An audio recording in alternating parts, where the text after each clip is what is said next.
एक समय की बात है। भगवान राम अपनी पत्नी सीता जी और भाई लक्ष्मण के साथ वनवास में थे। रावण द्वारा सीता हरण के बाद भगवान राम बहुत दुखी थे और उन्हें खोजने के लिए जगह जगह भटक रहे थे। पहली मुलाकात इसी दौरान उनकी भेंट कपिराज सुग्रीव और हनुमान जी से हुई। जब हनुमान जी ने पहली बार भगवान राम को देखा तो उनके हृदय में असीम भक्ति उमड़ पड़ी। वे पहचान गए, ये कोई साधारण मनुष्य नहीं, ये तो स्वयं प्रभु है।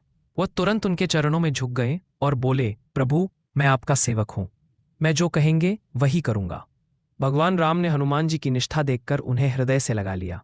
हनुमान जी का सागर पार करना, जब लंका का रास्ता जानने के लिए कोई नहीं था, जाम्बवंत जी ने हनुमान जी को उनकी शक्ति का स्मरण कराया। और फिर हनुमान जी पर्वत की तरह विशाल हुए और एक ही छलांग में सागर पार कर गए। वहां उन्होंने माता सीता को आश्वासन दिया, रावण के दरबार में अपना पराक्रम दिखाया, लंका को चेतावनी देने के लिए अपनी पूंछ से आग लगा दी और युद्ध में हनुमान जी की सेवा। लंका युद्ध में हनुमान जी हर क्षण राम जी के साथ खड़े रहे। जब लक्ष्मण मूर्छित हो गए तो हनुमान जी संजीवनी लेने गए। पर्वत पहचान न पाने पर पूरा पर्वत ही उठा लाए। उनका एक ही भाव था, जिनके लिए मैं जी रहा हूं उन्हें बचाना ही मेरी सबसे बड़ी पूजा है। अन्न राम जी का आशीर्वाद। युद्ध समाप्त होने पर भगवान राम ने हनुमान जी से कहा, हे हनुमान, तुम्हारी भक्ति के बिना राम का नाम भी अधूरा है।